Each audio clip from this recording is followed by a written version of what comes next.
Se Liga Brasil, com Roberto Canásio. Frente a frente, frente a frente. Muito bem, nós estamos acompanhando os capítulos do caso Bruno. E ontem, todos nós vimos que o goleiro está confiante em sair ileso do caso. Tanto é que riu para o público quando foi chamado de assassino. Figura polêmica, que se nega a falar, a não ser no momento certo. Aliás, é uma tendência hoje do direito moderno. As pessoas cometem as barbáries e se negam a falar, a não ser no momento em que terão que falar. É uma nova técnica. Mas, de qualquer forma, advogado tão polêmico quanto o Bruno está ao nosso lado aqui, frente a frente, para falar sobre essa mudança, esse princípio de reviravolta. O advogado de Bruno, o doutor Hércio Quaresma. Doutor Hércio, boa tarde. Boa tarde, Roberto, boa tarde, ouvintes da Rádio Globo, é um privilégio falar com você. Eu tenho muita coisa a falar, mas vamos começar concentrando. Deixa eu primeiro te apartear, como diriam, já que polêmico, aparteador. Primeira coisa que eu peço, usando o veículo de comunicação, da potência e da respeitabilidade da Rádio Globo. Eu queria suplicar que a diretoria do Flamengo, na presidência de um homem digno, Dr. Hélio Ferraz, venha adimplir, venha pagar os salários do Bruno, as luvas atrasadas do Bruno. O Bruno foi jogado na sarjeta, tratado como um cão sarnento, foi abandonado por todos, mas os direitos dele têm que ser respeitados. Eu conversei hoje com Sua Excelência e tenho certeza que na segunda-feira, quando eu estiver aportando no Rio de Janeiro, porque eu vou para ir no sábado ou na segunda-feira, certamente, às primeiras horas do dia eu estarei na Gávea buscando que o doutor Hélio Ferraz, numa conversa, e eu só estou fazendo isso de público, porque se o Flamengo veio a público demiti-lo, eu também posso vir a público pedir que ele receba o salário dele. Então, pau que bate Chico, também bate Francisco. Quer dizer, você está dizendo que, de repente, o Bruno se encontra em dificuldades financeiras? Total e absoluta. Eu estou com a mulher do Macarrão na iminência de um parto, não tem dinheiro para pagar o parto. Eu estou As filhas deles de um padrão de vida estão com outro, estão começando a passar necessidade. Isso tudo os holofotes não veem. Isso tudo os arautos, os abutres não querem saber. Melhor chamar de assassino. Eu não choraria, eu sorriria, principalmente se eu fosse inocente. Você me faz lembrar Leopoldo Heitor, diante do caso Dana de Tefé. A sua defesa me parece segue a mesma linha do Leopoldo, que aliás naquela época era acusado inclusive de ser um advogado e o assassino de Dana de Tefé. Mas acontece que o corpo nunca apareceu. É essa a sua linha? Não havendo materialidade, não existe crime, portanto o Bruno está inocente? Olha, até que me venham algumas decisões do Supremo Tribunal Federal, do Superior Tribunal de Justiça, do TJMG e, obviamente, do juízo que vai apreciar a causa, onde não há cadáver. Desculpa, eu estou gaguejando porque eu estou cansado. São 15 dias dormindo 2 horas, comendo sanduíche, tomando porrada, desculpa a expressão, tomando pancada de todo lado. Mas você é bom de reagir, porque você deu umas declarações polêmicas com relação a umas acusações aí que pesam sobre você.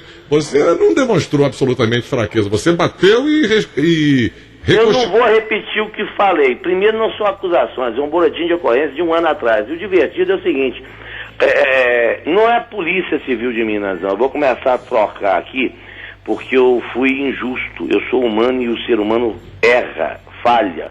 A falha só não reside no grande arquiteto do universo, que é Deus. Não é a polícia, não. É o chefe do departamento de investigações, um delegado chamado Zé Vilker, que bateu no meu cliente. E não é, eu acho engraçado, você tem muito tempo de jornalismo, muito tempo de radialista. Você nunca viu antes na sua vida um laudo sair tão rapidinho. Não, deixa, senão as pessoas não vão. Não, peraí, vamos lá. Você está falando das pedras de crack que foram encontradas com você? Exatamente. Se eu fumo cheiro ou dou o cu, isso é problema meu, não é mais ninguém. Desculpa a vulgaridade do vocabulário. Dizem que as pedras de crack estavam comigo. Dizem. O que a polícia escreve, eu jogo na latrina. Então, eu respondo à altura aquilo que me perguntam. Desculpa ter sido no ar e ao vivo. Agora, quem distribuiu isso foi o delegado de polícia. Mas você quer dizer que isso é mentira? Ué, não sei, vai lá e pergunta. A hora que eu for investigado, aí eu respondo a... Não, porque ontem, já que você está colocando o negócio assim, até numa verdade nua, crua e chula... Principalmente chula. Pois é, mas tudo bem, aí faz parte, eu não me choco. Mas veja bem, as pessoas, quando souberam disso, quer dizer, o que sai da imprensa é aquilo que nós estamos acompanhando.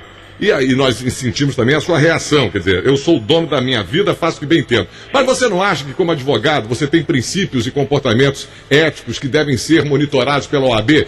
As pessoas me cobraram o seguinte: como é que um advogado que assume postura igual, tendo essa atitude, como é que a OAB não chega e pelo menos enquadra?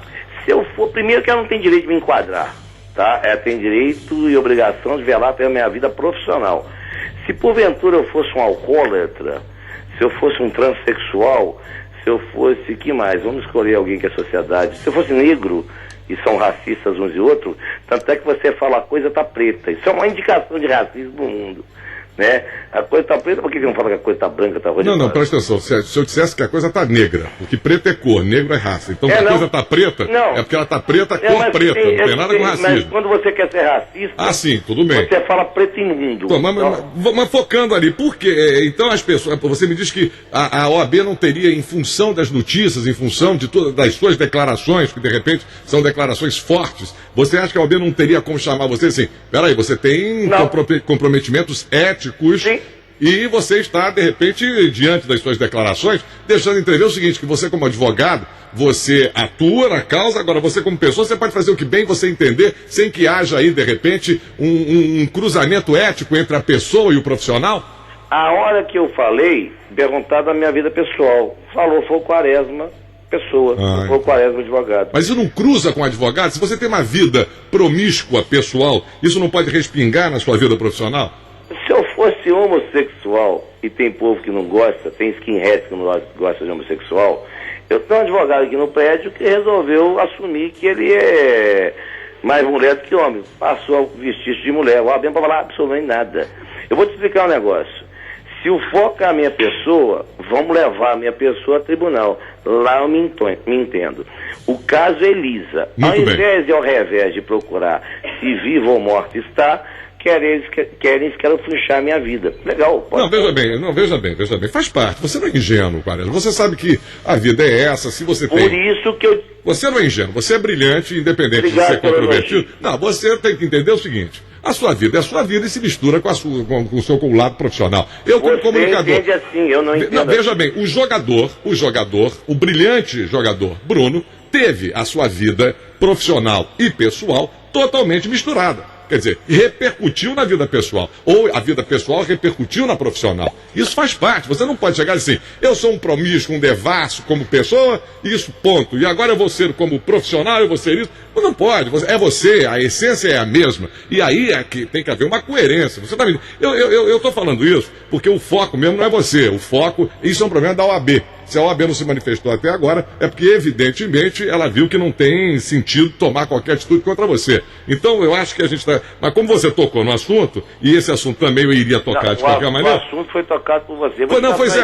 Mas eu acho que o nosso foco... Eu só falei porque você é uma pessoa franca. Claro. Evidentemente, eu comentei isso aqui ontem, e não poderia deixar de comentar na sua frente. Claro. Né? Se eu falo no rádio... Você tem todo o direito de ouvir, pedir até uma participação, direito de resposta. Agora, se eu estou falando com você, eu tenho que me posicionar em relação àquilo que eu falei ontem. E o que eu falei ontem realmente me choca, porque eu acho que você é você.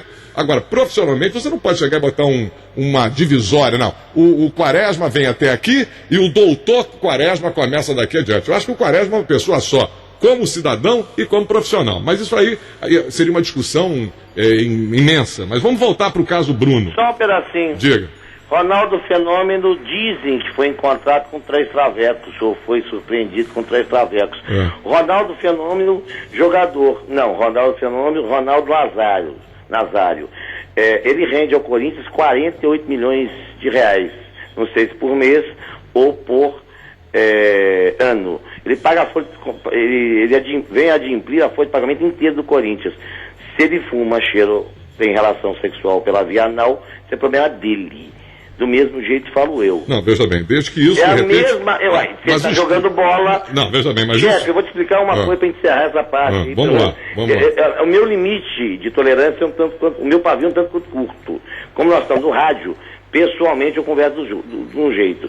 Ao vivo, para 30 milhões de pessoas, eu converso de outro. Eu tenho respeito, principalmente ao telespectador. Pois é. Ao ouvinte. Então, nós estamos sendo cavaleiros, não somos? Isso, exatamente. Então vamos entender um negócio.